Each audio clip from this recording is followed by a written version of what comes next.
Pizza Mancer says, whether you think you can or can't, you're right.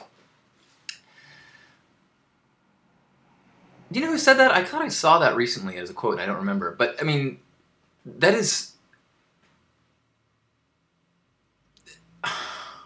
It's easy to see that as trite, but I believe that 100%.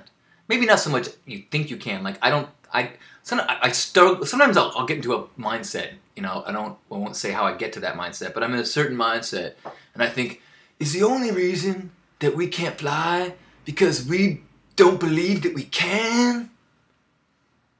I don't know.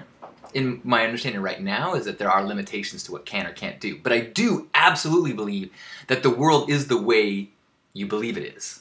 Meaning, if you believe the world is full of people out to get you, you will be robbed and cheated.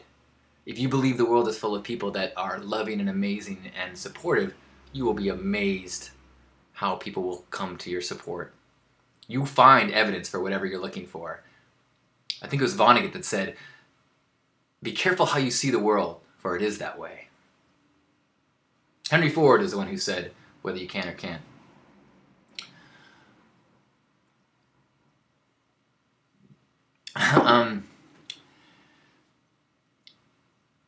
Yeah, I mean, I only talk about one thing in Hug Nation, and I have different themes about it, but it's really about, it's important how you think.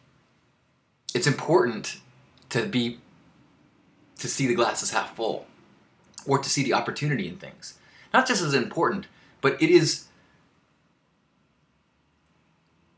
affects everything about your experience of the world. And because our minds are such fragile, brittle things, and we get fixated, and we have this baseline creep where, you know, if our parents, you know, grew up in a mud shack, and we were born and we grew up in a one-bedroom apartment, somehow by the time we're 20, we think that we can't handle not living, you know, in at least a condo. You know, it's like, whoa. And when our baseline is right here, then all we notice is the things that aren't good enough. When the reality is there's just, our fingers work. I mean, look at a baby. Look at this. Whoa, look at that. You know, the miracles are shocking. It's almost too overwhelming. That's, I think, part of the problem is that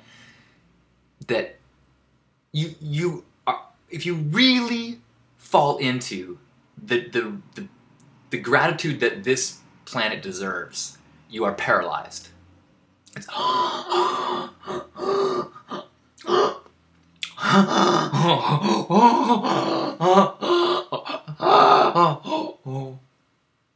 and I think in some ways, that's what I think nirvana is that sense of existence. Everything about consciousness and perception is so profoundly amazing and gifted that you just... And I think in some ways, that's when the game is over and you kind of... You then are back into God consciousness. And then you have the bodhisattva choice of, do you want to then return, let that bliss subside a little bit so that you can then go and help other people out, go back to enjoying the drama of life, some of the foods, all that stuff.